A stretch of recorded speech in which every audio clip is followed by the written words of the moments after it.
as we do these comments now, and then obviously come back and do some more for R.S. Andrews cool down a little bit later on in the show. Let me give you what else is going on here today. I thought it was really interesting, and I mentioned this a moment ago, but for our new audience that's about to join us, I thought it was really interesting how one of the preseason All-SEC lists that was recently released very much mirrors something we talked about on Friday's show, that there are a handful of big-time players for Georgia that has a chance to really step up in a big way and could be, kind of tops in their position, maybe around the country, but certainly, potentially tops among the SEC. And when you see Georgia as well represented on some of these lists as it already is, I think it gives you a real sense of the fact that I think Georgia right now is actually in a better position to start this season from a kind of what it has established, the roots that it's already kind of grown. I think it's almost in a better position right now going into 2022 than it was probably perceived to be going into 2021. And ultimately, we know how well that turned out. Georgia won the national championship. So I think that Georgia's actually maybe even in a better position now than it was then. The other thing we're going to talk about today is, listen, Georgia comes off with another great recruiting weekend. And it's cool to see that, Chanel Aguero and some of the big names that were on campus, the same way that going into last weekend when I was leaving to go out of town, Georgia brings in that list, which is probably as decorated and impressive as maybe anything we've seen Georgia do from a official visit weekend in maybe a good number of years. And it's really cool to see these big name recruits on campus, and it's really exciting to see the way in which some of these guys seem to be really taking to UGA. Some of these guys seem to really be, it's very likely that in the next few weeks, Georgia gets itself some really good news on the recruiting front. But beyond that, as someone like me who, like many of you, has been watching this for quite some time and watching the way the Georgia program has grown under Kirby Smart, what's cool right now is not just the recruits that Georgia could be getting, the players it could be getting involved with. What's cool is also the way in which Georgia's going about making its pitch. That's what's really fun to me. The fact that Georgia seems to be representing itself from a position of strength in terms of how it really kind of displays itself and how it kind of sells itself to recruits. And that's, I think, one of the cool things that we're able to see right now. We're going to talk about that off the top of the program here today. The way in which Georgia's using its size as a program, the way in which Georgia's using its recent success as a program to kind of attract more people to all of that. And I think that's really fun. By the way, I think we're now on Facebook, YouTube, Twitter, Twitch. Good morning to all of you live on video. Happy to be with you here for DawgNation Daily, presented by Pella Window and Door of Georgia today. We're going to have a really fun show. Jon Stinchcomb stops by. I was telling our audience at DawgNation.com on the DawgNation app a moment ago some of the cool stuff we'll be seeing. A little bit of recruiting talk here off the top. Kind of an interesting look at some Georgia players on the current roster are already building themselves a lot of buzz heading into the upcoming season. We're going to make fun of Tennessee baseball today for losing and not paying off on all that swagger they showed all season long. We'll definitely have some fun at their expense. We'll also have some fun at the lousy stinking Gators' expense there as well, because they may have been a little lousy and a little more stinking than normal, at least from one perspective here this weekend. So we're going to talk about some of that here with you today there as well. I've been on vacation. I thought we had a really good week of pre-recorded shows last week. But, man, it's fun to be back doing it live today. It's fun to be here with all of you.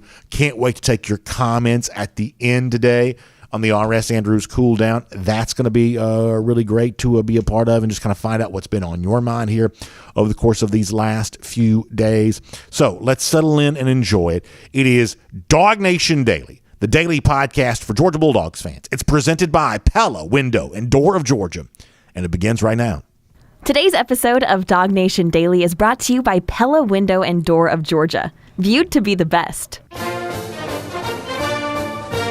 Presented by DawgNation.com. This is DawgNation Daily, the daily podcast for Georgia Bulldogs fans.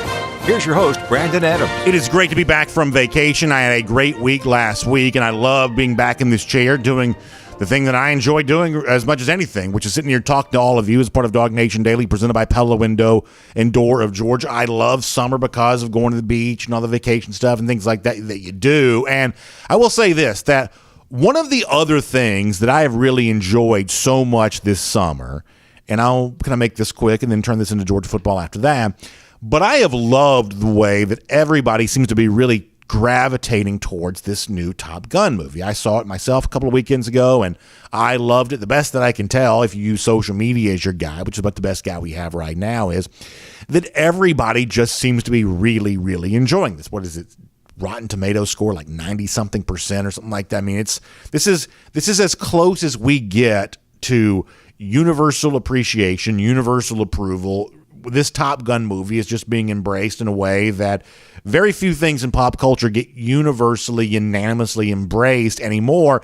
And for me, it's been really fun to see because it is a little bit of a throwback to the way that things used to be. Like when I was a kid growing up, and not to make this, old time, hour, but when I was a kid growing up, there just weren't nearly as many choices back then as there are now. And so it was quite possible for what felt like everybody to be watching the same TV show, or everybody to be seeing the same movie, or everybody to be listening to the same album, because back then there were just so few choices compared to what we have today, that it just seemed like you had these large number, millions and millions and millions of people sort of gravitating towards the same stuff. And now in 2022, that's not the way things are anymore. Now, it's great to have a bunch of choices, but when you have a bunch of choices, it leads to sort of a fragmented society. It's like, all of a sudden the thing that's cool is knowing about the musical act that nobody else has heard of, or watching the streaming TV show that nobody else has seen yet. That's a certain thing that kind of feels cool, that you found something that other people don't yet know about.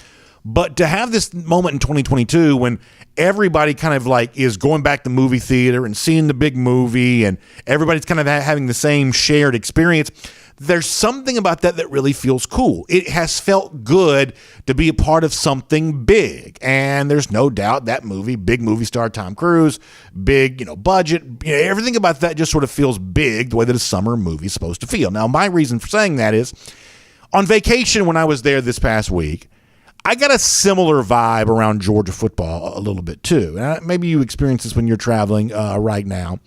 It just seems like Georgia gear is just everywhere. Like, when we go on vacation, we don't travel too far from home, so there's going to be a bunch of Georgia fans around. But man, you around the pool, or you're on the beach, you're in the ocean, whatever else, and you just see the Georgia t-shirts, the Georgia hats, the Georgia stickers on the coolers. You just see the Georgia stuff everywhere. Like, I don't know that there's ever been a time in my life, and obviously it's easy to understand why, because Georgia just won the national championship. But I don't know that there's ever been a time in my life where Georgia football feels bigger than it feels right now. Much the same way like a Top Gun, summer blockbuster type thing just gets bigger and bigger and bigger, and suddenly it just, creates this kind of big tent that everybody kind of wants to be a part of. It seems like there's this sort of groundswell around Georgia football too, where the fan base is obviously getting bigger or more passionate or more engaged or whatever else.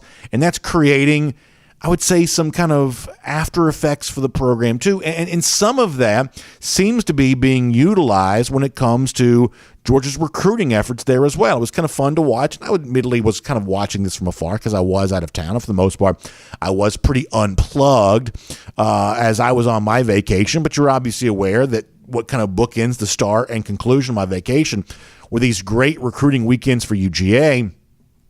And I think it's been kind of really fun to watch the way in which Georgia football, in terms of the way in which it's presenting itself to recruits, is kind of presenting itself almost like a Top Gun summer blockbuster type thing of, well, eventually everybody's going to see this, so you might as well see it too. It seems like the way in which Georgia's selling itself to recruits right now is, listen, this thing is just getting bigger and bigger and bigger, and this is the kind of thing that the best players are looking to sign up to be a part of. And so therefore, if that's what you want to, if you want to be considered one of those best players, if you want to be kind of in that category, then you might as well sign up and be a part of this there as well. It's really fun to watch the way in which Georgia is recruiting right now from a position of strength. It's leveraging its size. It's leveraging its kind of blockbuster status as a way of attracting more recruits in the program. This particular weekend, another example of that there as well. I thought it was really cool to see Jordan Davis back on hand there for UGA. And listen, I don't know that any one player has done more to help Georgia feel as big as it feels right now than Davis. He's got that huge personality. He obviously was incredibly successful in the field, winning the Benerick and the Outland Trophy. He goes on to become a first-round pick of the Philadelphia Eagles. He really wins that fan base over very quickly, wins that local media group over very quickly, something that's not always easy to do in Philadelphia. But, he's going to help, I would say, the the Dogs feel more connected to the Atlanta market there as well because of the way in which he's a big Braves fan. He's always wearing that Braves jersey. He was throwing out the first pitch with a Braves jersey for the national championship celebration. He's almost connected the University of Georgia back to Atlanta in a way that maybe it all wasn't always super connected before that. That Jordan Davis has just done a great job of making the Georgia program feel as big as it feels right now, feeling like sort of the top gun of college football right now. Davis has done just a really good job of making all that happen. And so to see him back on campus here recently, I don't know, to me it felt really poignant. If you're watching on video, I'll show this to you. And if you want to see it for yourself, if you're listening radio podcast, I'll put a link when I post the show a little bit later on. Like the Georgia football account kind of had this funny thing they put out there of basically a coaches meeting taking place, and Kirby Smart a little bit late to get in there, and Jordan Davis walks in and kind of sits down at the chair and, sort of pretending to be Kirby Smart there for a moment. Then finally Kirby comes in and Davis hops up. It's kind of a funny exchange. It's another example of the personality that Davis has kind of always kind of put on display, the things that he's kind of always done really well. It was kind of fun to watch the Georgia football account kind of highlight that and show that off for everybody on social media. We may not have that for you. But nonetheless, if you get a chance to see that, I think it's a really good thing to be able to see. But what we do have, what we can show for you, and what was really good to be able to see, is also Davis being leveraged to help another recruit who's being kind of called the next Jordan Davis in some respects. It's Jamal Jarrett, big defensive lineman. That's a guy that Jeff Sentell has written for you about a lot there at DawgNation.com. And I think that Jarrett has kind of enjoyed the idea that he could follow in the footsteps of a guy like Jordan Davis, to be that big defensive lineman from North Carolina, to be that guy that can kind of come in and do those kinds of things. And for Georgia to have these kind of resources available right now, once again, speaks to its status as sort of that sort of blockbuster program, sort of that top gun of college football, where you have the ability to say, oh, would you like to come here and be a defensive lineman? What if you could be the next Jordan Davis? And not just kind of have that be an idea that's spoken about, but have that be the kind of thing that you can bring Davis back on campus and have him, showing up in videos, showing up in photos. In fact, let me show you a couple of these once again if you're watching on video. Davis hanging out with Jamal Jarrett. Jarrett shared this on his Twitter feed, and he's showing that off, and everybody's all smiles right there. The national championship trophy there included. But these are the kinds of things that Jarrett has shown off on Twitter.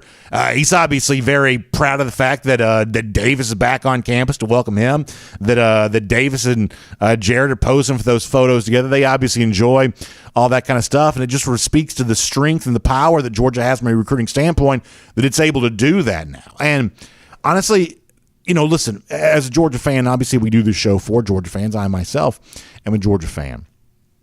I think it's always obviously good news when Georgia gets big-time players, right? I mean, you celebrate Georgia's recruiting wins, and it's cool anytime a big-time player wants to come to UGA. Maybe eventually that's what Jamal Jarrett will do, or maybe that's what Janelle Aguero will do, or some of the other guys who are on campus here this weekend.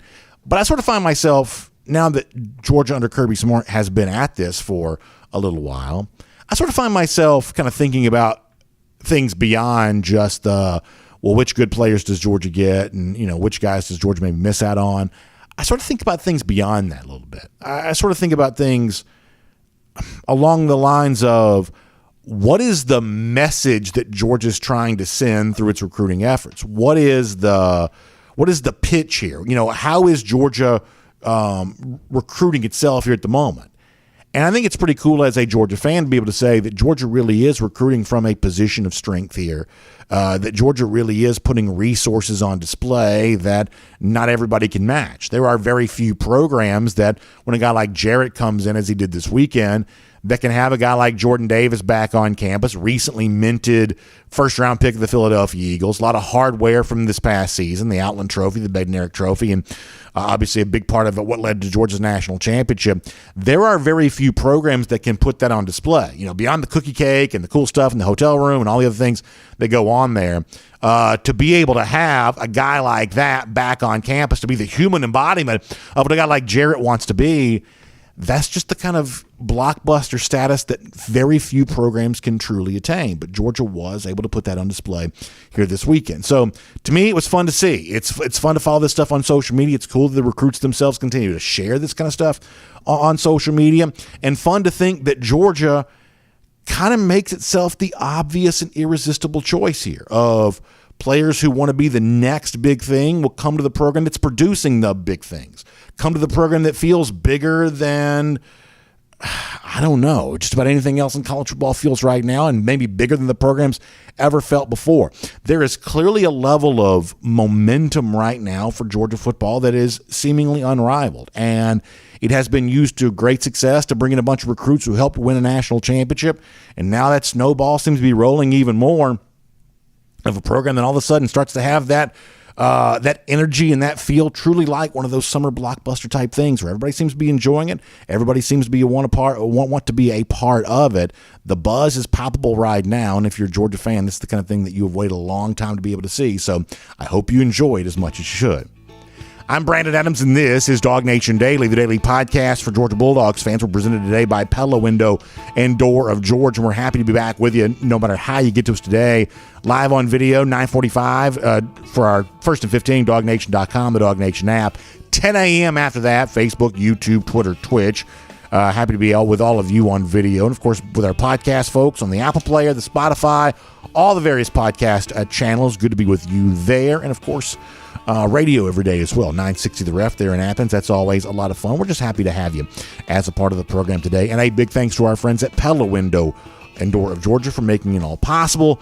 You know, they help equip your house with energy-efficient windows and doors. That's something that feels really good this time of year because, listen, I was driving in this morning and it was 90 degrees, at least that's about what it felt like. And, you know, when you're at the beach and you're kind of out there in the ocean, you get the sea breeze blowing, you don't think about those hot temperatures too much. But when you get back home, you better believe when you're several hundred miles away from the ocean, all of a sudden those hot temps, you start to think about those a lot more. You start to notice them more. You start to turn that air conditioning a little, crank it up a little bit more. And that means you want to keep it on the inside of your house where it's supposed to be. That's what Pella Window and Door of Georgia helps you do. That energy stays where it's supposed to be on the inside of your house, but it also makes your house look better on the outside there as well, improving that curb appeal there too. It's a family-owned and operated business right here in Georgia, local service, but also it's backed by that national name. That's what Pella's known to be, a recognized brand leader. They've also got great savings for you right now, too.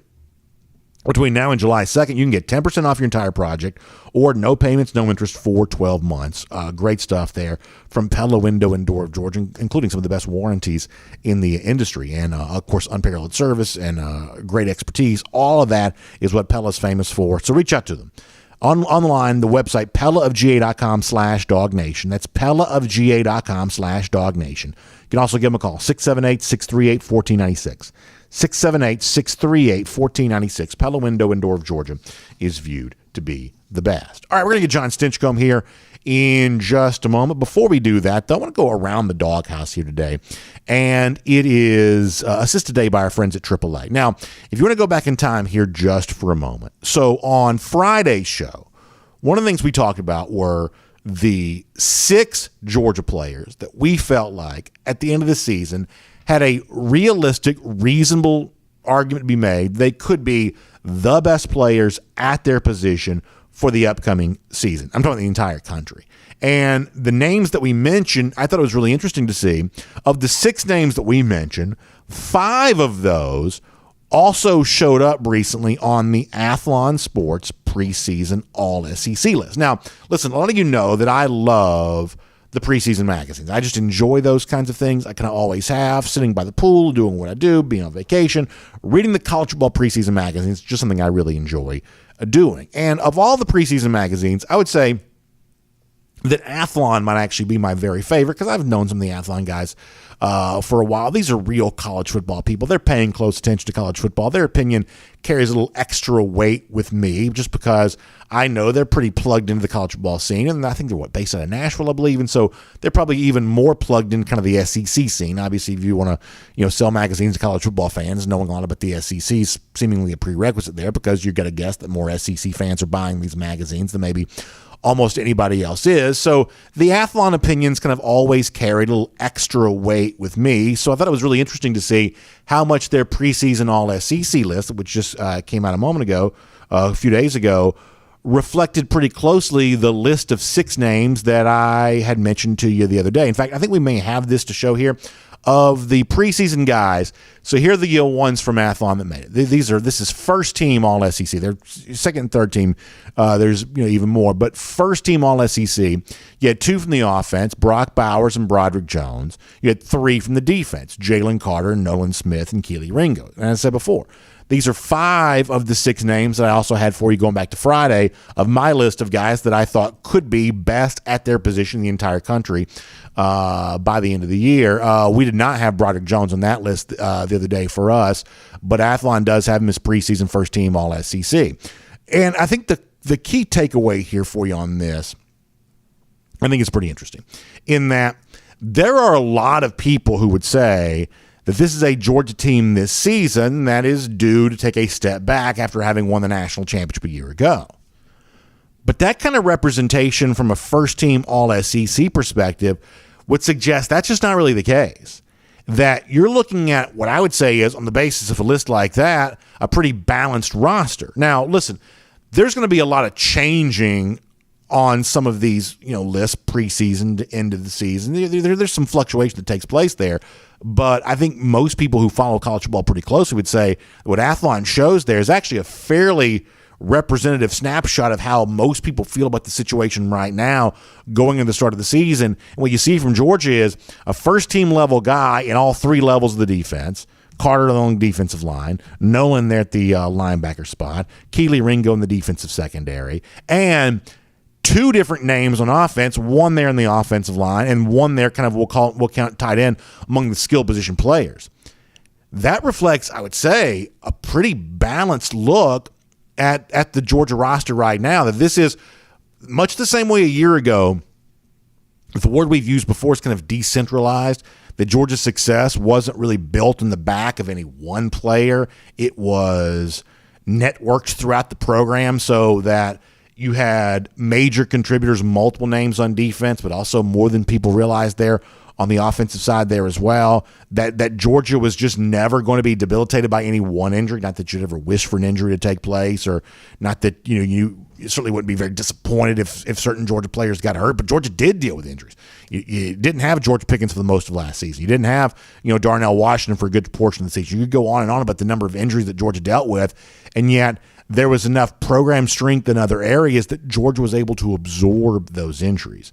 When you think about this upcoming season, the fact that you've got, from the perspective of some folks that are watching this stuff pretty closely, like the people at Athlon are, the fact that you've already got 2 first-team All-SEC level players on offense as it's perceived to start the season, and 3 of those guys as it's perceived to start the season defensively there as well, it speaks to a Georgia roster that actually doesn't look too dissimilar. Even though it's new names, at least for some of the casual fans, even though it's new names than maybe the list of names that dominated Georgia a year ago, in terms of the overall strength of the roster, the overall strength of the team, that this is a team that doesn't look altogether all that different from the one that won the national championship there last season. And obviously, you even have the door open.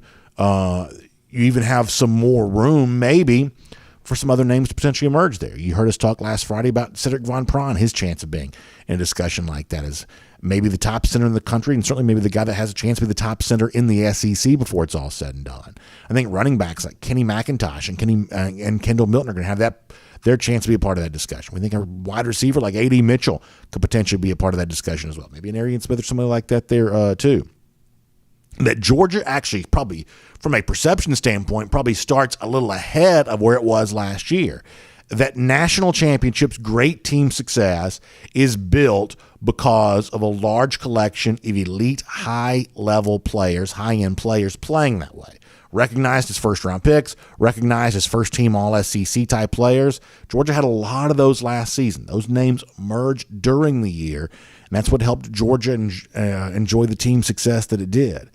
And the fact is, this year, you've already got about 5 of those names, if not more, who are starting to get some of that same kind of buzz, which leads you to believe that when it's all said and done, Georgia in 2022 much like it was in 2021, right in the thick of the national championship conversations. Kind of fun stuff there.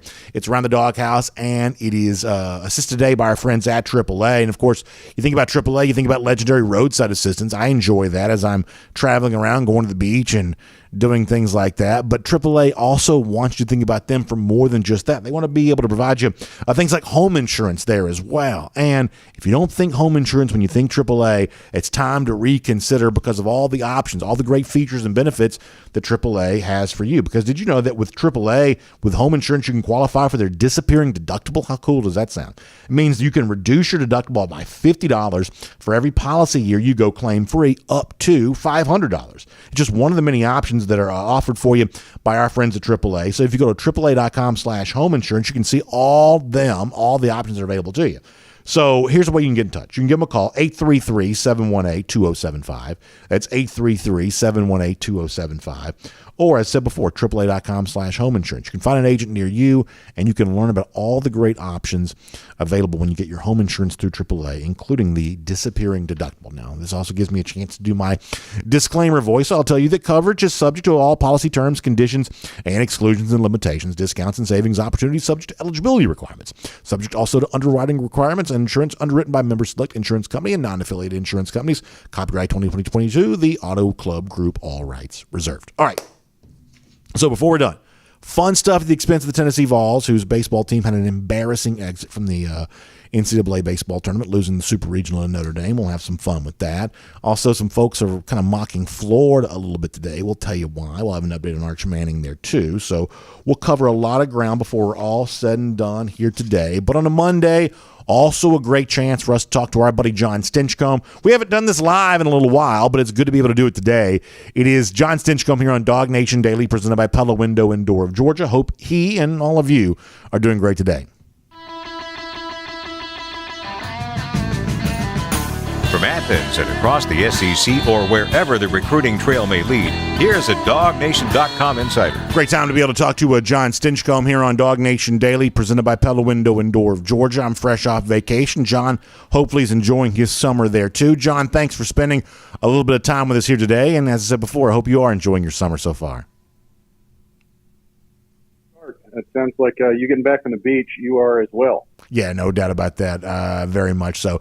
Let me start with the offensive line here for a moment, because one of the things we talked about on Friday while I was kind of doing a little bit of a pre-recorded show is I think there are a handful of Georgia players that reasonably could be maybe viewed as best at their position in the country by the time the year is done. And some of the names that I mentioned were also kind of echoed on, preseason All-SEC list that just came out from our friends at Athlon Sports. And obviously when you think about like sort of national award consideration or national attention standpoint, there are probably a small handful of Georgia offensive linemen that kind of already start off in a discussion like that. I think Warren McClendon deservedly should be in some of that because of how well he's played over the course of the last couple of seasons for UGA. I think Broderick Jones seems to be gaining a lot of steam really quickly, a guy who really stepped up as among the heroes in the national championship game, and I think starts this year as one of those guys that Georgia fans feel pretty good about, even though he wasn't a full-time starter a year ago. And that also kind of leads you to Cedric Von Prawn-Granger right there in the middle as your center,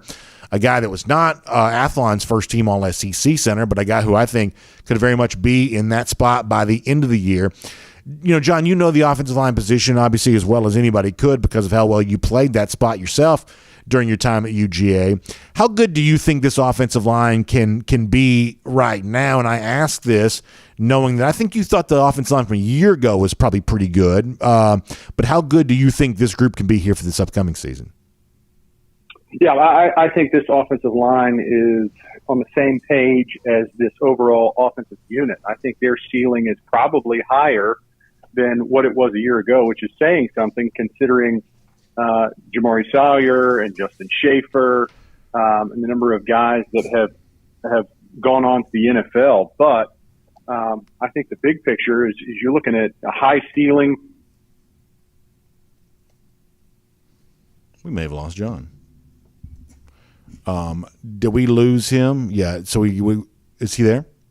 So we'll get him back. You're talking about guys that have a high ceiling and obviously the outlook there for that group. And it's not difficult to understand why this matters for UGA, as I kind of tap dance here a little bit, and hopefully we can get John back up and running here. But it's not difficult to understand why this matters, because for a Georgia offense overall that's looking to take that next step, and I thought what Georgia did offensively a year ago was probably done with an offensive line that I thought was probably good, but just slightly less than great. To think that the Georgia offensive line could be better this year, all of a sudden it becomes much easier to understand why the outlook for the team overall could be so much better. If you're looking to have those big breakthroughs statistically, kind of crack that 40 point per game mark, getting up to that sort of 42 point per game number, which is a number that I've talked about. Obviously better play from your offensive line, improved play from that group gives you a chance to achieve that even more. And if you're, kind of starting from the standpoint of, well, you feel good about both your tackles, Broderick Jones and Warren McClendon. If you feel good about the guy there in the middle, and never discount how important it is to have that center you trust, that center that you value, a guy like Cedric Von Granger, that if you feel pretty good in those situations, all of a sudden it sets you up for a couple of competitions at the guard spots that could be really pretty intense. Let me bring John back in on this. John, sorry we lost you there for a moment, but you were in the midst of talking about some guys that you thought had high upside, and we apologize for losing you, but we'll bring you back into the discussion right now. What's the joys of live broadcast? That's right. When we record it, we probably avoid some of these things, but just talking about this offensive line, Broderick Jones has a high ceiling. Warren McClendon comes back and has continued to build on a already pretty impressive resume. The fact that you don't talk about him much in these past few years only means that he's been overshadowed by guys that were probably a little more NFL ready. But from a consistency standpoint, few players have outplayed McClendon at that right tackle spot. And then Cedric in the middle was a guy that arguably wasn't slated as the starter this time of the year last year, but when the cards were shuffled due to injury, he was one of the most consistent young players to join this group. So you're starting off with three really good anchor points, and then you're adding into the guard positions a mixture of experience with guys like Erickson, and then guys who are chomping at the bit for their opportunity, like Tate Ratledge coming off injury, Amarius Mims, who probably arguably is more naturally a tackle, but is looking to find a way to get himself onto that playing field. So it's a group that has a lot of talent, and I think is only going to raise the bar from what was already a pretty high watermark set by this last group. And to me, all this leads to the thing that I'm really hopeful for this upcoming season, which is a Georgia team that does throw it more than it used to, scores more than it used to. But if you could lean on what I'm hoping is an even better offensive line in 2022 than it was in 2021, and recapture some of the magic that you used to have in the rushing game. Not to say that the Georgia rushing attack was bad a year ago. It clearly wasn't. But it wasn't great like it was in, say, 2017, 2018. Now, there's no free lunch in life, that getting better in one area sometimes cause you to maybe regress a bit in another. But if you could keep the same level of Todd Monken style offensive play that Georgia found last season, while also going back and leaning on a really good offensive line, leaning on a good crop of running backs, and regaining some of that rushing game match you had circa 2017, 2018, all of a sudden that becomes a potent, a pretty potent offense there for Georgia, and a real recipe for an offense that would leave defenses in conflict seemingly almost every single Saturday. That's what I hope the end result of all this is: better offensive line play, allowing a more some more dominant rushing attack to go with the things that Georgia also did very well offensively a year ago. Yeah, and when you look at this group, I think it's a case and scenario where one hand's going to help the other. The fact that you have so many talented players across the board, from wide receivers, obviously the tight end group is, in my opinion, the best in the nation, and then a stable of running backs, despite losing, again, 2 more draft picks in the NFL that were very talented. You're 3 or 4 running backs deep still in this Georgia roster. So the fact that they can help each other and attack a defense in various ways, I think allows you to be more balanced. Sometimes I think if you look at the offensive unit 2 years ago, defenses were able to key on trying to stop the run and were able to put themselves in probably a little more vulnerable positions against the pass, and Georgia wasn't quite able to utilize that opportunity. And if a defense is going to try to do that this year, try to key in on stopping fill in the blank, the aerial attack or the run game, I think you have the position group and the talent across the board to really make defenses play. And that makes them play honest, which is the last thing they want to do. They want to be able to key in on one aspect, one player, one specific set of plays that you're trying to shut down. And I think it's really got a lot to do with the amount of talent in the skill positions that's going to help complement this offensive line group. Up front, that's where the discussion is right now. I think you've got guys that are capable of doing both, and there's still some question marks, not having seen a lot of play from two potential starters at the guard position, and Broderick Jones still growing in. But I'm very high. I'm buying his stock. If you're looking at Broderick Jones as a guy who's got a really high ceiling that steps into a national championship game at the marquee offensive line position and against really quality talent, including Will Anderson, and does more than an admirable job of holding his own. So this is a really talented offensive group that I think is only going to raise the bar from what we saw last year. So the other thing is, when you look at some of these all SEC lists, they're starting to come out preseason type things. The guys are getting consideration. It's obvious that Georgia's got a collection of fairly established stars. Defensive guys like Jalen Carter and Keely Ringo and Nolan Smith, and obviously on the offensive side of the ball, a guy like Brock Bowers, who had such a sensational season a year ago.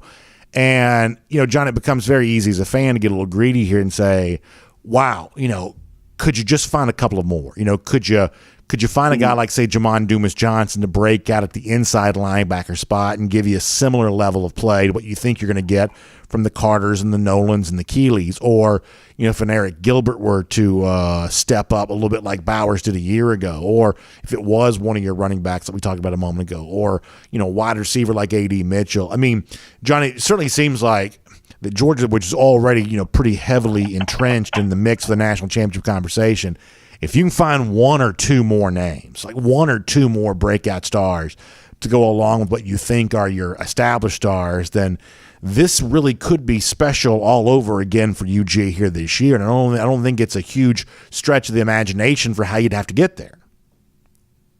Yeah, and I think that's the way Georgia's built. You look at these past few years and you head into the season having to replace some veterans that have moved on, most of them to the NFL.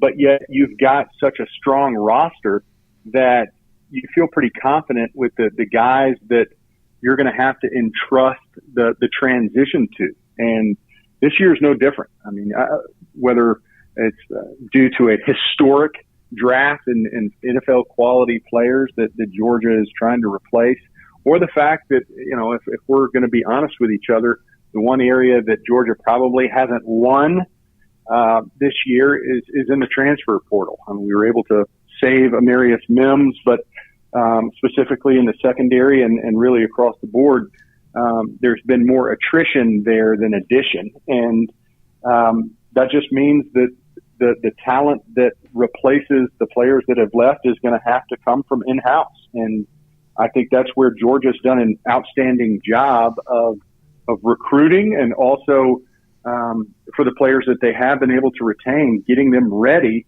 for when their number is called. I was listening to Coach Smart at a Gwinnett County Hall of Fame banquet, and he's talking about the practices leading up to Michigan. And in addition to preparing for that game, part of the conversation, especially in the coach's office, was how do we get these guys that may not be starters or in the rotation against Michigan, but how do we get the guys we're going to be counting on at the start of this 2022 season? How do we get them ready for when we're going to rely on them. And I think that forward thinking and that player development is a huge reason why Georgia continues to be in the conversation year in and year out. I want to finish with this. The College Football Hall of Fame obviously is one of those things that we feel very proud of here in the city of Atlanta because it's not, too far from where I'm sitting here right now. And obviously there's a strong UGA representation in the College Football Hall of Fame. And on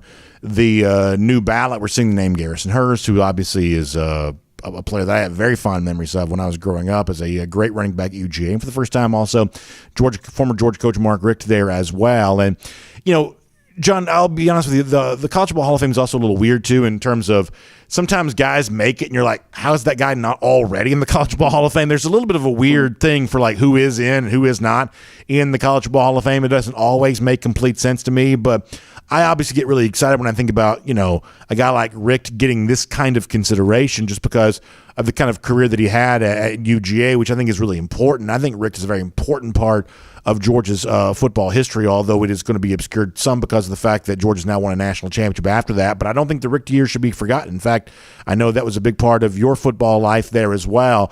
So in light of the fact that Richt is going to be on the ballot and probably, garnering a good bit of support here, how do you remember, the legacy of Coach Richt there at UGA? And I'm sure you'd love the idea of him, getting some College Football Hall of Fame consideration here. Absolutely. And Garrison Hurst as well. I remember, some of my really earliest memories of being in Sanford Stadium is watching Garrison Hurst gallop into the end zone. And, it was most of the time on a recruiting trip for my brother that I got to tag along. But, a special player. And with Coach Richt, I think fans need to recognize where the program was when he took over, and then where it was when he left. And it's two very different programs. Coming off the Goff and Donnan era where we had some good teams, but not really in contention on a year in, year out basis. And just the consistency that he brought to the program. And, by the time he left, one of the reasons was because the bar was set above 10 wins a season. I mean, consistently, that's where he had Georgia. And, one of the reasons for the move was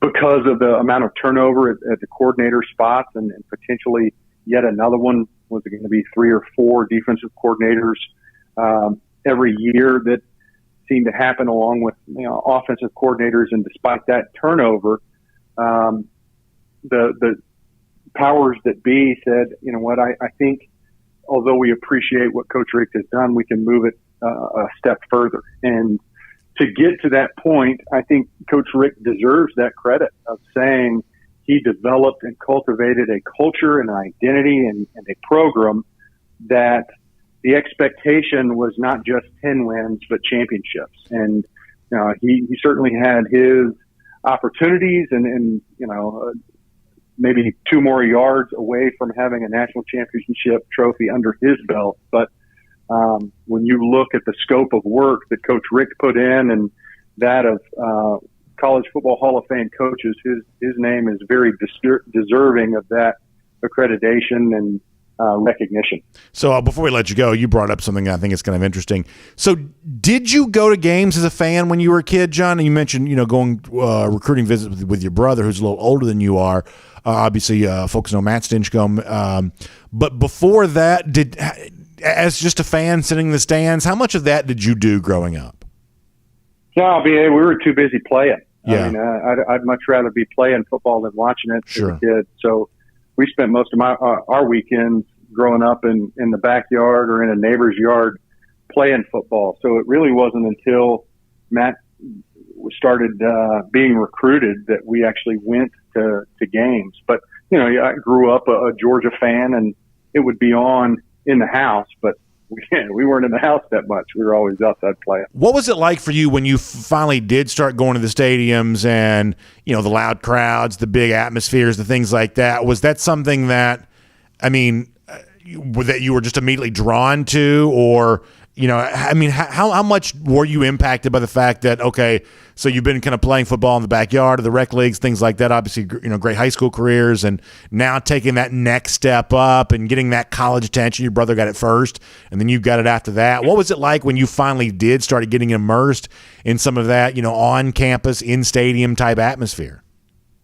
Well, it's awe-inspiring. I mean, you're looking at sometimes hundreds of thousands of people gathered to watch, and just the energy that you felt in the stadium was unlike any other. And that's really a feeling that never left me. I mean, even playing later in my career in the NFL, just to recognize what a unique experience to have that many people so passionate about something that you get to be a part of. It's such a cool experience, and I don't think it ever grows old. Even going to stadiums now and witnessing and participating in games as a fan, it's such a unique experience and binding with so many other folks that as a player and as a young guy, before I even thought that being able to play might be an opportunity, it's so unique and special that I just love being a part of it. And as a kid, like I say, most of those early experiences in stadiums was with Matt as a recruit. It was cool. I mean, just so cool to think. At the time, I'm thinking maybe my brother could do some of this and be able to cheer him on even further. But then to know that later I'd have that same opportunity, it's just one of those unique experiences that I was certainly grateful for at the time and still am, because it's unique and awesome all at the same time. So as a kid, it's really cool. That's great to hear, John. That's really cool stuff, and I appreciate your perspective on Coach Richt there as well.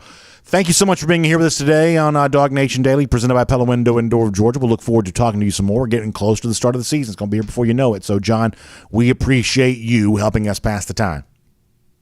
Appreciate it, BA. Go Dogs. Good stuff.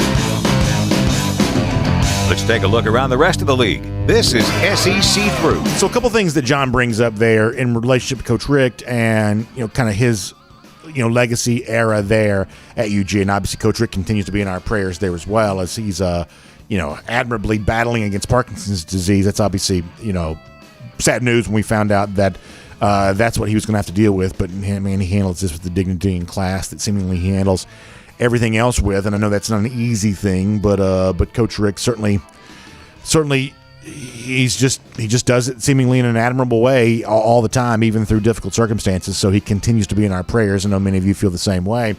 But beyond that, two things for me, I think, come out about the Richt era that I don't think that you can forget, or at least you shouldn't forget. I hope nobody forgets that when Georgia won the SEC championship in 2002. It was not as big a deal as Georgia winning the national championship, but the mood around the moment was similar, because when Georgia won the national championship, it was a 40-year drought, and everybody, was obviously making a big deal about that. Georgia finally getting over the hump, winning the national championship. But when Georgia won the SEC title in 2002, it was a 20-year drought, of that. Had not won the SEC title since 1982. That had been a long time. There had been an SEC championship game for a good number of years in Atlanta, in the shadow of the University of Georgia campus. Georgia's not been to that game before. So when Richt broke through and helped Georgia win the SEC championship in his second year on the job, that was really received as a very big deal. And it is a part of Georgia football history, the same way the 2005 SEC championship win was. I think there's something to be said for this, that while obviously you reserve the top shelf for the greatest moments, the Herschel Walkers, the Vince Dooleys, the Kirby Smarts, that's not the only room that you have to appreciate history. And Richt, I would say, is a very important part of Georgia's football history there in its own right, because of the way in which he did break through in 2002 and the way in which he handled himself over the course of 15 years of doing the job at UGA. And that's got to be part of the consideration. There is something to be said for just kind of doing it the right way. There is something to be said for doing right by the people that you're working with, leveraging your authority for their benefit. And that's just something that Richt was really good at doing. And yeah, he stopped short of winning the national championship, but ultimately I don't think the way in which Richt coached at UGA leaves him with any regrets whatsoever. I truly don't. Even though obviously the national championship was the thing we all aspire to, the fact of the matter is the kind of universal respect that Richt has earned in a lot of ways is more rare than a national championship would be. So I hope that's part of the consideration there too. We're obviously homers here on the Richt topic. We'd love to see him make the College Football Hall of Fame at some point in time. I am not an expert in how you get into the College Football Hall of Fame because it seems to be a little weird. But nonetheless, we'd love to see Coach Richt get that consideration, and it'll be fun to watch that play out. And by the way, nice to hear John saying some good things by Garrison Hurst there as well, because one of my all-time Georgia arguments, one of the things I'll go to the mat on you with, is the fact that I think that Hurst should have won the Heisman Trophy in 1992. Gino Toretta won it. Marshall Faulk from San Diego State was also a part of it. But Hurst did win AP Player of the Year back in 92. I think, to me, that's a guy that probably had a stronger Heisman case than sometimes he's given credit for. All right, we'll go to SEC 3 in a moment. Before that, though, let's go cruise around the SEC, courtesy of Royal Caribbean. Obviously, you need a vacation. I just enjoyed one, and many of you making plans to enjoy your own Royal Caribbean cruise vacation here coming up this summer. I can't recommend that highly enough. We had a great time on Independence of the Seas in April. And really, ships like that are really fun and cool. If you want to go out of Port Canaveral, short drive from where we are here in the Atlanta area. It's easy to get to, and you can do one of those 3 or 4 night sailings. Independence of the Seas is one of the ships that you can do with that. There's also Mariner of the Seas there as well. That's a recently amplified ship that kind of adds some great new features and benefits to it. It's just a really fun, wonderful experience, and so many of those short 3 and 4 day itineraries also take you to Perfect Day Coco Cay. That's the private island right there in the Bahamas.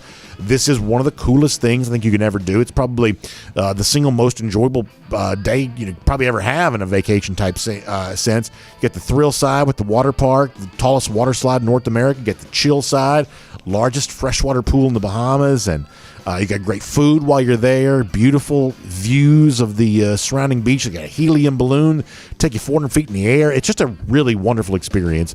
Our friends at the Cruise and Vacation Authority can help you out with all of that, so you can check them out online, tcava.com. That's tcava.com. You can also give them a call, 770-952-8300. That's 770-952-8300. And our friends at the Cruise and Vacation Authority can help get you hooked up and ready to go on your own Royal Caribbean cruise vacation. So I've joked a little bit about this on social media the last few days, but I have to admit, I have very much enjoyed watching Tennessee baseball fall flat on its face in the postseason here, losing in the Super Regional to Notre Dame. Irish took care of business yesterday, won game 1, won game 3. They will move on to Omaha, and Tennessee will be forced to watch all of this on television. And you've heard me say this now for a little while. I think the first time we brought this up on the show was back in April, actually, when the season was just kind of getting really kind of cranked up, that I had never seen a baseball team generate the kind of heat this Tennessee baseball team was kind of generating. This was growing into the kind of thing that was a very easy crew to hate. You had, Tony Vitello, the coach, he's bumping umpires, he's getting suspended for that. You got all kinds of bat flipping. Guys running the bases, flipping, guys off with the middle finger. I mean, I thought the way in which Tennessee played the game this year was just grotesque. I really do. And, there's this sense in which that it almost becomes like an old school versus new school argument that you old school guys don't appreciate the way that Tennessee's playing. They're playing, this new school brand of baseball, and you need to, kind of get with the picture here. Be that as it may, and some people obviously feel that way, the fact of the matter is, I don't think there's any doubt that when you play with the kind of disrespect that Tennessee played with, I do think it makes winning more difficult. I really do. As old-fashioned as a concept that is, I do truly believe that pride cometh before the fall. That is received wisdom from the ages. It was true thousands of years ago, and it is still true in 2022 there as well. That when you set yourself up in a situation like that, that kind of pride, that kind of unearned swagger becomes a yoke around your neck when you really need to play well in a super regional situation. And when they melted down in front of their own fans there in Knoxville, it's the kind of thing that just sort of spirals more and more. And by the way, the Tennessee fans then have an even bigger meltdown on top of all that. They're throwing trash in the field. Lane Kiffin was having some fun with that. Do we have the Lane Kiffin tweet here? Kiffin was having fun with that, with the fact that the same Tennessee fans that were throwing mustard bottles during the football game this past season were also throwing mustard bottles again when one of the players, Drew Gilbert, got ejected. How many times we talked about a Tennessee player getting ejected this year? It seems like all the time. And so what Kiffin tweeted out was mustard bottle thrown in the field again. He says, where's the golf balls? Obviously, that's something that Kiffin had a ton of fun with, just because of the fact that his Ole Miss team was involved with all the trash throwing during the football season here this year. But, yeah, to me, this was a blast. It was so much fun watching Tennessee lose. So much. If you're looking on video here, there's also the one T-shirt going back to the 80s. Do you remember the classic rivalry that developed for a while between Miami and Notre Dame, and it was known as Catholics versus Convicts? Obviously, some Miami players had a little bit of trouble with the law, and so you had the Catholics versus Convicts T-shirts there. And so there's a Tennessee fan holding up a Classless versus Catholics T-shirt, which is a little bit of a throwback to that there a little bit. Obviously, a lot of folks thought the Tennessee baseball team was classless. A lot of Tennessee fans kind of embraced that idea. And ultimately, they can sit around and be classless as they watch these games on television. It was very fun for me to watch Tennessee lose. I think a lot of you kind of felt the same way. Something else was kind of fun. So there was a photo that went viral over the weekend of, I guess, a Florida recruiting visitor being served a meal that didn't have a lot of presentation value to it. Do we have this? Can we show this? So this is the photo here. I guess Peyton Kirkland's the recruit. CJ Wilson, the one that tweets this out. He says, what are these boys eating down there? Like, this does not look good. It's like 2 wings, kind of an odd color for some macaroni and cheese, a pretty bland looking salad, a little bit of cornbread. Anthony White sent this to me and said, what in the world was that? I guess that's why they call it the swamp in terms of the food that Florida's eating down there. I mean, the Gators just can't seem to get it right, can they?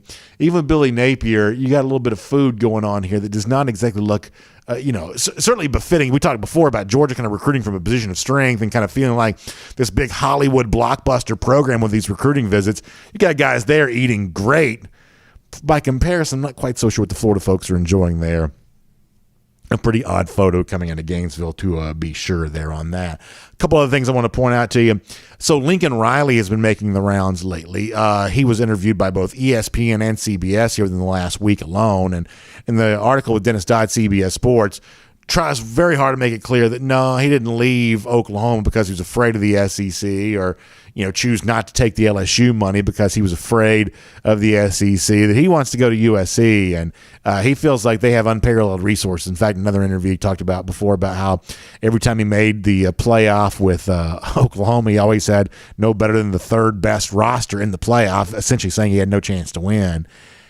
Talk about conduct unbecoming. I think the whole thing from him of, first of all, if you're that happy at USC, you wouldn't have to keep giving these interviews talking about how happy you are. If you were truly that happy, it'd be self-evident.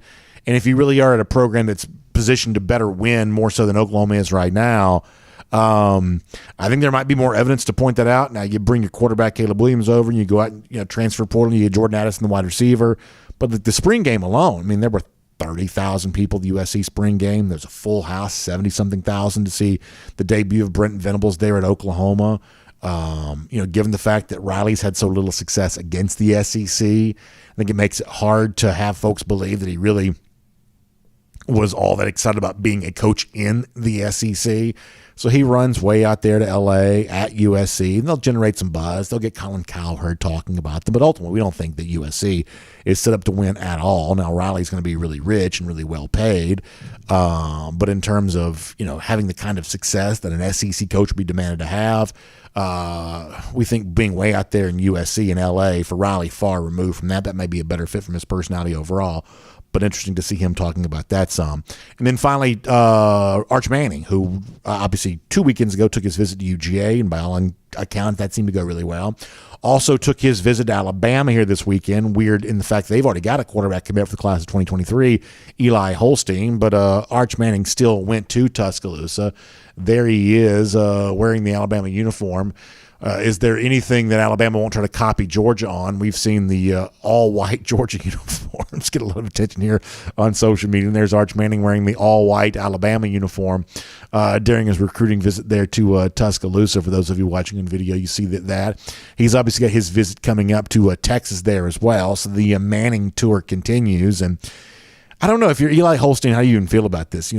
Like you're their guy, you're their quarterback, but they're still, cheesing with Arch Manning during his visit. It's kind of a weird time to be, I think, a Bama fan related to all of that, with Manning here seemingly not considering Alabama to any strong degree. They've already got Eli Holstein, but you still got, Manning going through the paces with his Alabama visit there. So pretty interesting stuff. And obviously we'll see how the Texas visit goes for Manning. That's been the school that a lot of folks have said, hey, it's a battle between Georgia and Texas for Manning. And Georgia put its best case forward a couple of weekends ago. We'll see if Texas is now able to do the same thing as he gets ready to visit there. We'll also make that cruising around the SEC, courtesy of Royal Caribbean. Let me also give a shout out here to my friends at the Finnish Long Drink. I was just on vacation, and obviously when I'm doing that, when I'm sitting outside enjoying some pool time or some beach time, the thing I know is something that you all know there as well. There is nothing that goes better than that than our friends at the Finnish Long Drink. Just tastes so good. And for some reason, in kind of a summertime vibe, it tastes even better, whether you're talking about the traditional blue can, which is a grapefruit kick to go along with the gin flavor, or you want the cranberry, the long drink cranberry, the long drink strong, which is 8.5% alcohol by volume. You want the long drink a zero. That's no carbs, no sugar. This is a ready-to-drink cocktail right there in a can. You pop the top, you enjoy it. It looks like a beer, but it's not. It's a ready-to-drink cocktail. It's a really new, fun category of drink, and the Finnish Long Drink brings all that to you. You can even get one of the 8-can variety packs and enjoy 2 different cans of each of the 4 Finnish Long Drink varieties. So it's a really fun thing to enjoy. And if you go to thelongdrink.com, you can find out where you can pick some up today. Right there on the website, you can put in your zip code and find out beverage store. There's like golf courses near me, restaurants, bars, whatever else, that you can enjoy yourself some Finnish Long Drink. So many of you have, and you've loved it. I'm glad that you have, and we appreciate that. And if you haven't tried it, it's a great chance for you to do that. Just go to thelongdrink.com to find out more about that today. So a little bit different way for us to close out today. In fact, if you don't mind, I want to bring down that music there a little bit. We're going to put aside our Gator Hater stuff and our Golden Shoe stuff today, because I learned some sad news while I was gone on vacation, that one of the longtime commenters to our show, a guy that was a really big part of our show when we first started getting involved in video a few years ago, a guy named Nick Lurch, who is a friend to so many in our audience because of the fact that one of our big video platforms is on Facebook. And so a lot of folks have interacted with each other on Facebook there for a good number of years. Well, one of our buddies, Arnold Santiago, let us know over the weekend that Nick Lurch has passed away. See a photo that Arnold shared, beautiful photo of Nick there with his family. And I thought what Arnold wrote was so good here. I want to read this to you. He says, I know you want an update on Nick. Well, after your show last Friday, his daughter shared that he had passed away. He says, we lost a great friend and a longtime listener of DawgNation Daily, and I am so sad about that. So I hope that the family of Nick Lurch hears from us just how much we've enjoyed his companionship over the course of the years of doing this show, how much we appreciate the way in which he always interacted with us and has interacted with so many of the folks there in our audience. And obviously, when you see a photo like that with family, for those of you watching on video, you're reminded of what really matters here. And the fact that away from Georgia football and away from the fandom, there is a life that's much more important, the impact that he made in his own family. It's clearly obvious that he was well loved, and that is a great legacy. So it's always sad when we lose a member of our little DawgNation family here, and Nick was a big part of that. So certainly we send sincere prayers out to his family, and we just hope that you get comfort during this certainly tough time. We loved Nick, and we were happy to have his impact in our lives here.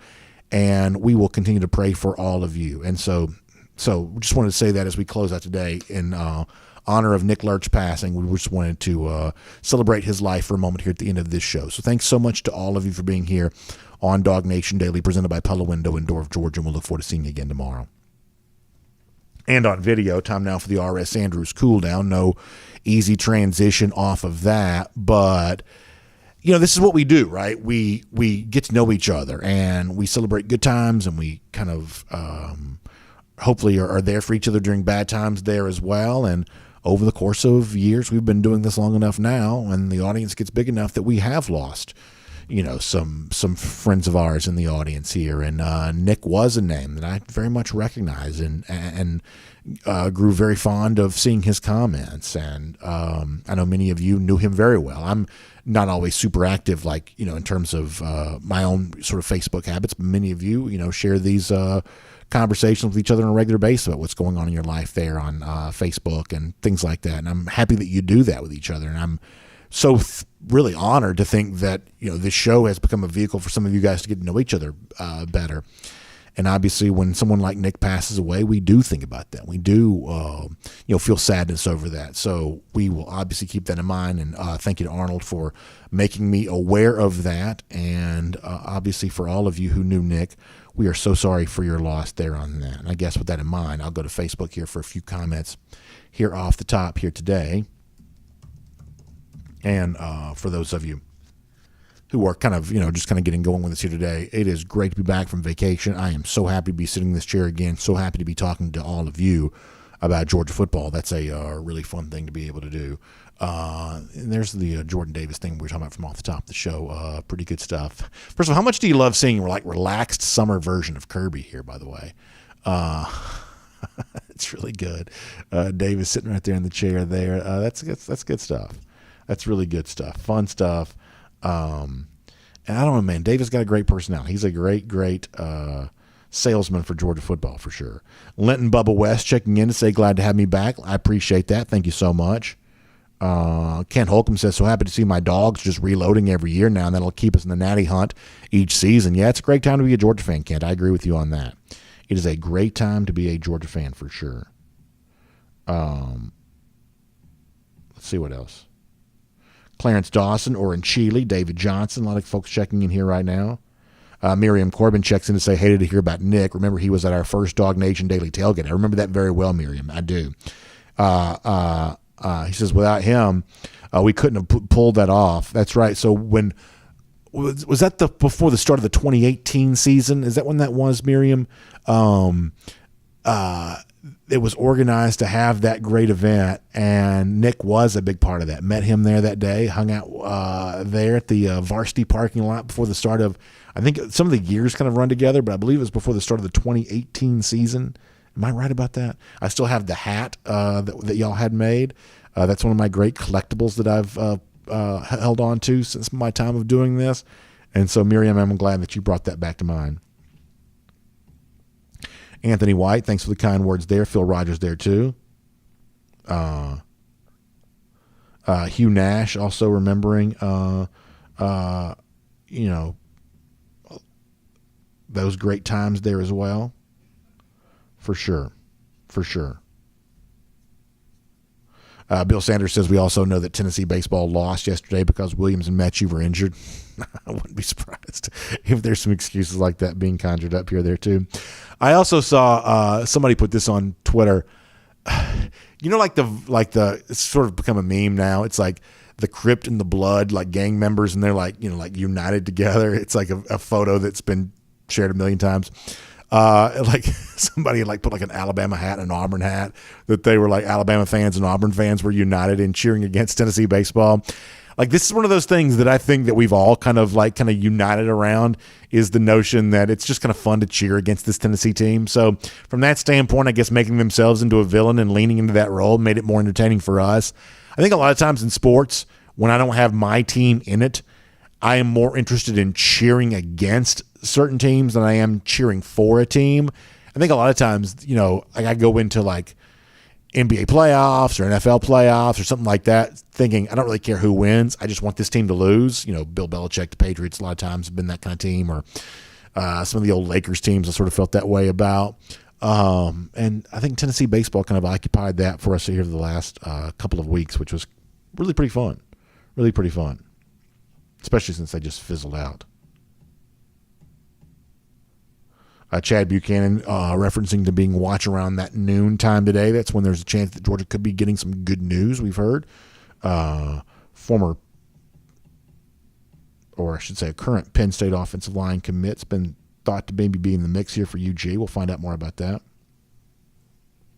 Chris Slim White also asked an interesting question. He says, okay, which of the Georgia wide receivers is going to step up? Not tight ends. Obviously, Georgia's got a lot of those tight ends that could have huge years. But of the wide receivers, who's the most likely to step up? I think the easiest answer there is probably A.D. Mitchell. I think that a guy like Arian Smith becomes a very interesting consideration there. But I'm really pretty excited about what A.D. Mitchell has a chance to be. I think that Mitchell has a chance to be really pretty good here. I do. I do. Let's see what else.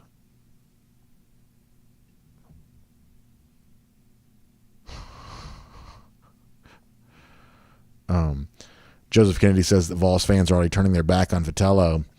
Mad at him, I guess. Yeah, I saw some of his pitching decisions were criticized there a little bit. Yeah, listen. I mean, when you kind of handle your business that way, it creates a very hostile, volatile environment. It does. And the same kind of energy that you conjure up all season will be used against you if things don't go well. That's very true.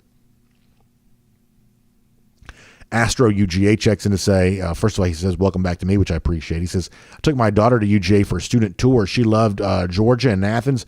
Made me wish I could go back to school at UGA. Yeah. I mean, listen, there's no doubt that when I go on campus, like it's hard not to be, really envious of the young folks who are getting a chance to enjoy that right now. Like, you can imagine, what your life would be like.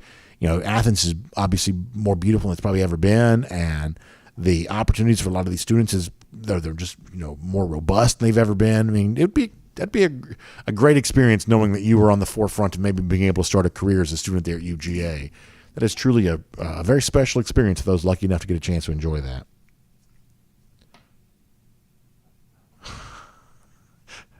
I can't read that one, but I know what that is in reference to. Let's see what else. DT, thank you for the kind words. Keith Finney says it's good to know our offense may be able to average 45 to 50 points per game. Well, I don't know about 50. 50 is a lot. But can you exceed 40? I think that's pretty realistic. I do. Cam Hasty says had a blue can long drink on Hilton Head this past week. Very refreshing. Glad to hear that, Cam, and glad to hear that Hilton Head took good care of you. That's awesome to hear. DT also gives big ups for Coach Richt. Yeah, I am definitely not a expert in like what it takes to be in the College Football Hall of Fame because, as said before, some of the criteria for the College Football Hall of Fame seem to be a little weird, but I'd love to see Richt get some consideration for that. DT says wishing for a 2017 running game, but he says there's no Nick Chubb on this roster right now. Good running backs, but not Nick Chubb. And you may be right. That may turn out to be true. I do think guys like Kendall Milton, Kenny McIntosh have a chance to have, very big seasons. And I'd also say that, I don't think you need all of what Georgia had in 2017. And I'd also add 2018 into that discussion too. Georgia was very good running the football in 2018 when Nick Chubb and Sonny Michel were gone. DeAndre Swift and Elijah Holyfield worked together to make a very good pairing for Georgia back then. So it's not just 2017, which Georgia was great running the football. They were terrific running the ball in 2018 there as well. And you don't need all of what you had back in those seasons for UGA, but if you could find a little dose of it, if you could find a portion of it, to add to what you kind of have offensively going on right now, that could be very tough. That could be very interesting. Hemingway says no love for McConkey, BA. Oh, I should certainly not make it sound like I don't have any love for McConkey because I definitely do. Am I a little higher on A.D. Mitchell? Maybe that's the case, but it's not. That's not meant to be a slight at Ladd for sure because I thought Ladd had a very good season for UGA. And listen very quietly. McConkey and Mitchell provided a lot for Georgia when they really needed receivers. They had when they're dealing with a lot of injuries. Having McConkey and Mitchell step up as well as they did, obviously was important for Georgia when it happened. I do think the way in which Ladd emerged probably took some of the spotlight off of the fact that A.D. Mitchell was having a better year than most people thought he would have had in his own right there too. So definitely there is love from me for Ladd McConkey, but I am pretty high on A.D. Mitchell. I am. Randy Hall says Kirby does recruit differently than Richt, bigger and better and more offensive and defensive linemen. Yeah, I would say that there's no doubt that I think that Kirby maximizes the full roster better than Richt did. And I do think he's put an emphasis on those line of scrimmage positions. That was one of the things that I think that he did really from the word go as UGA coach, and that's clearly paid off. That's, if you're looking for differences, that's a pretty clear difference that has really mattered. On YouTube here for a moment. Let's see what else is going on.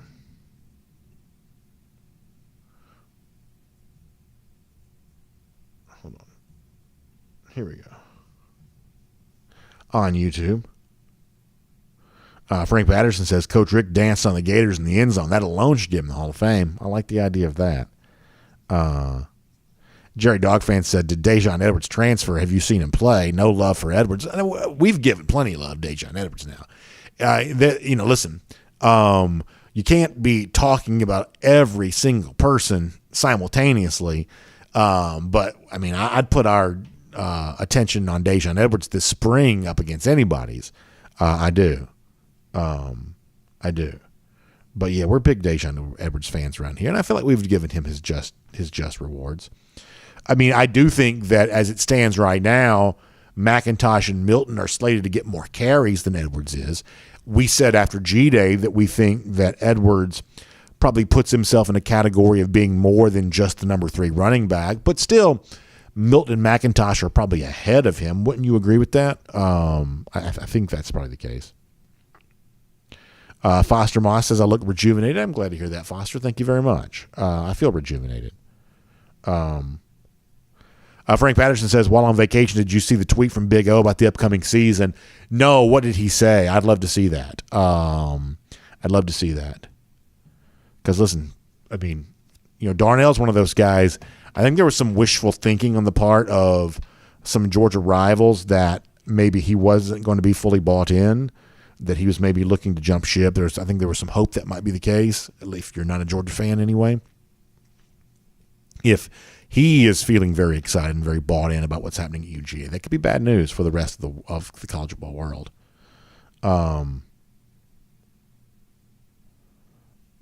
Let's see what else is going on here. Jonathan Aaron says, besides Manning, name your top 3 of the last weekend that you got your eyes on. I'm really excited about the possibility of obviously Justice Haynes at running back. I think everybody would be. I'm also interested to see what's happening at the safety spot with guys like Caleb Downs and Janelle Aguero. That to me is one of the more interesting positions in terms of like who gets in, who does Georgia kind of have, that room for. It also seems like Georgia's probably more involved with more high-end edge rushers than maybe at any point in time I've seen. Now, knowing how important the quarterback sack stat was for Georgia in its national championship season, to think that they're also getting aggressively involved with another great collection of edge rushers, I think makes it even more fun to see. Jack Marino also talking up Jackson Meeks there at the wide receiver position. That's the guy that Terrence Edwards has also shown some love for there as well, and that could be fun. Jackson Meeks could be fun. Frank Patterson, beer cans and baddies and others, when somebody a moment ago mentioned there being no Nick Chubb on this roster, said don't forget about what they call Branson Chubb, a guy, Branson Robinson, the incoming freshman running back, who has drawn some Nick Chubb comparisons. That's good. That's good. So a lot of folks in here also talking about Ladd McConkey there as well. So what I've called for is for Georgia to get to that number that I'd like to see them get to, that sort of 42 point per game number.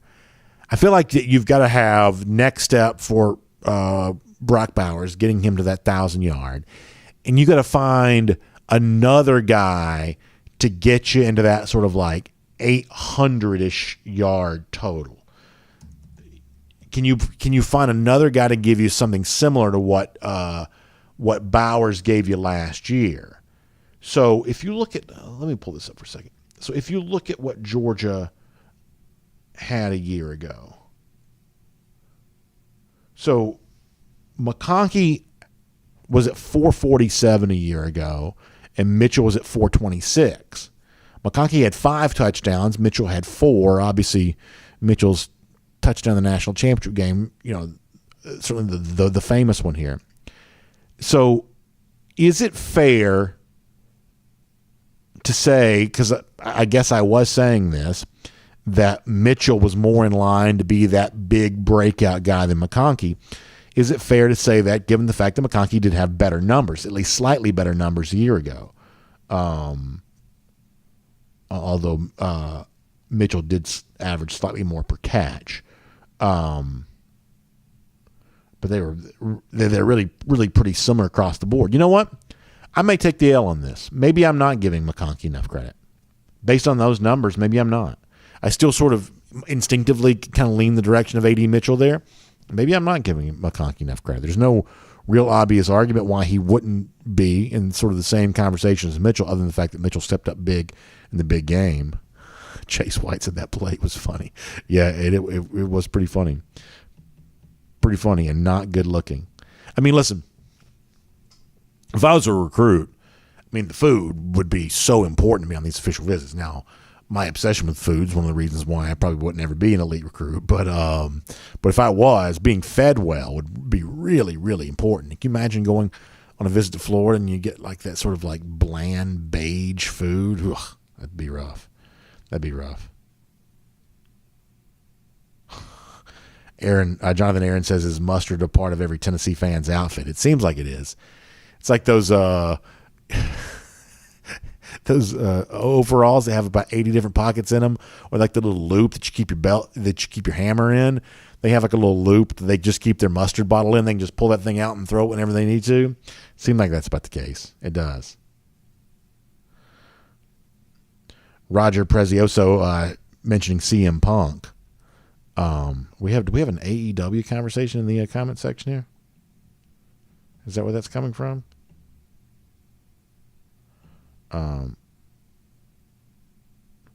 DeMarco Thomas says, I heard we had a silent commitment over the weekend. Yeah, it would not surprise me if that were the case. Obviously, there seems to be some pretty good buzz around Georgia right now with big recruits having come in. I think you have reason to feel pretty good about that. Let's go. Brandon says there's been some talk about 13 and 14 personnel. Do you think we could see some 23 in the mix? Can you do that legally? I'd love to see it. I would. I'd love to see it. I think that'd be very hard to defend. Frank Patterson says that what Darnell said was, I've got something coming up big up my sleeve for the upcoming season. Oh, that's awesome to hear. Yeah, send me that, Frank. I appreciate that.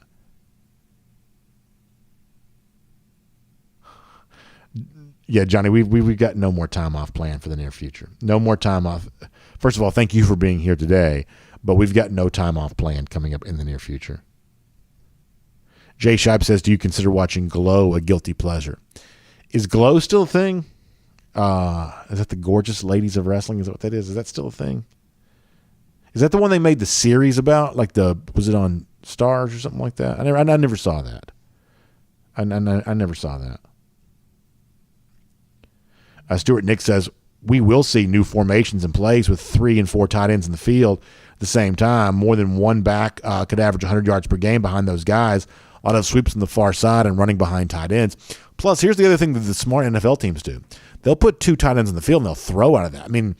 When you've got a formation that obviously hints at run, and then you see a defense react to that, and then you throw with capable tight ends against a defense that's sort of set up to stop the run, that becomes really very dangerous. Really very dangerous.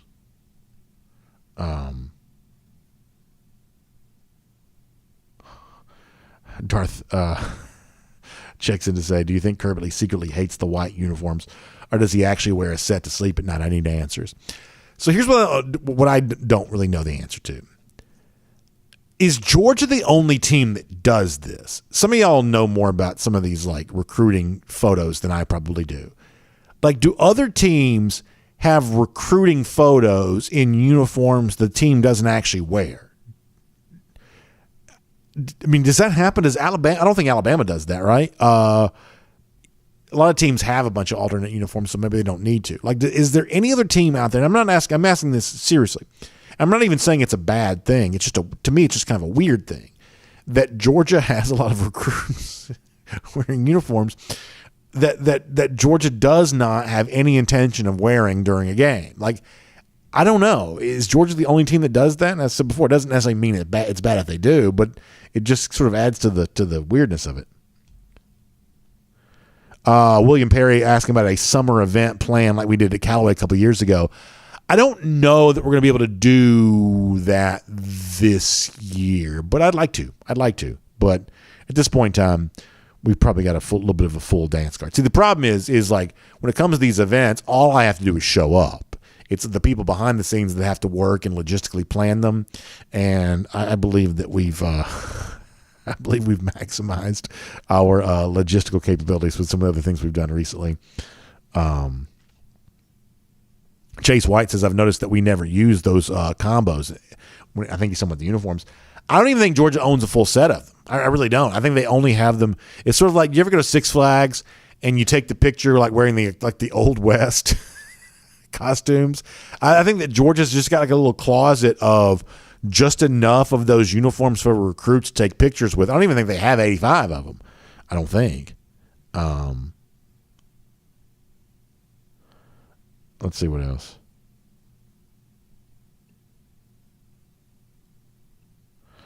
Yeah, Jay Shipes also mentioned the 360 turntable thing. I mean, I have to admit I'm not a huge fan of that. Like, I have a pretty high tolerance for recruiting theatrics. I really do. Like, on some things, I'm probably like, slightly curmudgeon-y dude about. Like, I don't like Tennessee's baseball antics. But when it comes to like recruiting stuff, I have a pretty high tolerance for that. Not even for guys going to Georgia, but for guys going other places. Like if you want to, have a dramatic recruitment, I for the most part don't care. I think that's kind of fun. But there are a couple of the things that have been sort of prominently featured in some recruiting type things lately that I have not loved. I won't get too specific about what it was. One of those is I'm not a huge fan of the 360 table. Like two dudes having to stand on that at the same time, I think just creates a little bit of a weird image. I do. Frank Patterson says, did you see where Ric Flair had a match this past weekend in Nashville? I heard that he was going to wrestle, but did it take place? That's awesome. I saw, what was it, last summer? So help me out with this. I may have like 50% of these facts correct. So Andrade is married to Charlotte, right? And I think Andrade, who I think is in AEW now, like he got Flair up in like the power slam position and slammed him into a pool. I did see that. I think it was last summer, I think. Like I said before, a lot of this kind of stuff kind of runs together. Maybe I'm confusing some of the facts there on this. So he can clearly still take a bump, and so I hope he did well. That's good to hear. But he's got to be nearly 80, right? I mean, he's in his 70s for sure, correct? For sure.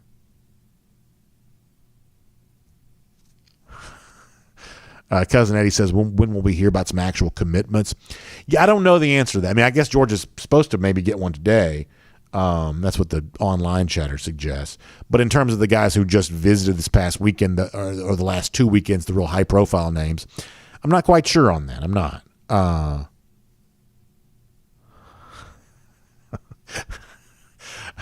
Some of these I can't read. But I guess what Janelle Aguero is going late July. Didn't he say late July for his announcement? So we're getting close. I mean, some of these have ended up lasting a little longer than I probably thought they were going to, but I don't necessarily think that's bad for UGA necessarily. All right, last trip to the comment section. We got to go. Hemingway says, as a newbie regular listener, I'd love to come to an event, just putting it out there. Yeah, I hope we have one very soon. I don't know when our next one's going to be, but I hope we have one very soon. And I'd love to have you there, Hemingway. And it's really cool, after all these years, we obviously, are still getting, new folks into the mix all the time. And so it's kind of fun to think that We've got a whole crop of folks out there that have never been to a DawgNation event before. So hopefully we'll be able to do something like that for you here coming up very soon. I like this from Richard Dees. He says the Georgia 2022 offense, easy as ABCD. That's Eric, Brock, CJ, and Darnell. That's actually really good, Richard. I like that. Very well done.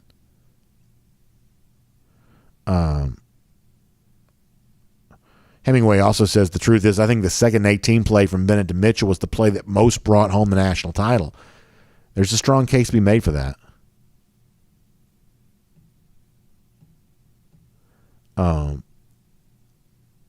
Let's see. Last time on Facebook here for a moment, then we've got to go. Kent Holcomb also mentioned the Braves. I said this to our audience a little earlier. I lose touch with I don't want to say I lose touch with reality. That's a different kind of type of thing. But I don't stay quite as plugged into the news when I'm gone on vacation. So I was generally aware the Braves were playing better, but I was not aware they had won 11 games in a row until I kind of sort of started coming back to society again. That was great to see. They are playing some good baseball right now.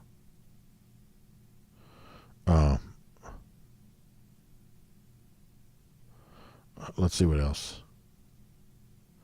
Drew Miller checking in. Taking a shot at those Gators. You always love to see that. Steven Swick asking about Brock Bowers is obviously coalescing a little bit of an injury, caused him to miss spring practice. Certainly, I don't have any indication that any of those guys who've been banged up and missed spring are behind schedule about being where they need to be for the upcoming summer. Don't forget, last year, Nakobe Dean also did not participate in spring practice either, and clearly he wasn't bothered once the season began. So I think you have every reason to believe that Bowers is in good shape. And we're only a few weeks away from getting a pretty important update from Kirby and stuff like that with SEC Media Days. That will be a big part of the conversation. Sam Burke's also excited about Dominic Blaylock. And I have to say that post-spring, Blaylock's one of those guys. I've always been high on Dominic as a player, but I did kind of wonder how healthy he was going to be. And after spring, I think you got a pretty good view of a pretty healthy Blaylock there in that situation.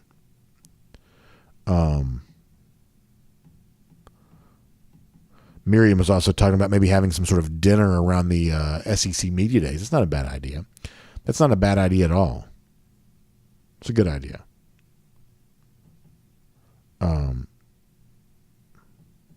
So Flair is 73. That's amazing. Matt Rukavina in here to give you the Tennesseeing. Just ain't tenna believing after their loss again. That's really fun. Really fun stuff. All right. We got to get ready to go. Good stuff. Fun to see. Hugh Nash also talking about the interesting Facebook conversation that's ongoing during the show. Yeah, there is some great stuff. There's some great stuff that's ongoing for sure in there. All right, thanks to all of you for being here. By the way, speaking of the Braves, you want to follow what they've had going on here. Great chance to do that with our friends at the Atlanta Journal-Constitution online, ajc.com. Really pretty amazing. They sweep the Pirates, getting ready to go with some more stuff there. Good coverage of the Braves right now. Online, ajc.com. You can also stay up to date on all the other news around the city of Atlanta there as well. Online, ajc.com for a lot more of that. Thanks to all of you for being here for the R.S. Andrews School down there as well. You can find them online, rsandrews.com, for your air conditioning, heating, plumbing, electric needs. They show up on time. They do the work that's promised, the price is promised. You can trust R.S. Andrews on that today. Hope you all have a great day. It's great to be back in the saddle again. I'll see you here tomorrow at 9:45 for our First and 15. DawgNation.com, DawgNation app. 10 a.m. after that. Facebook, YouTube, Twitter, Twitch. For DawgNation Daily, presented by Pella Window and Door of Georgia. We'll look forward to seeing you then, everybody.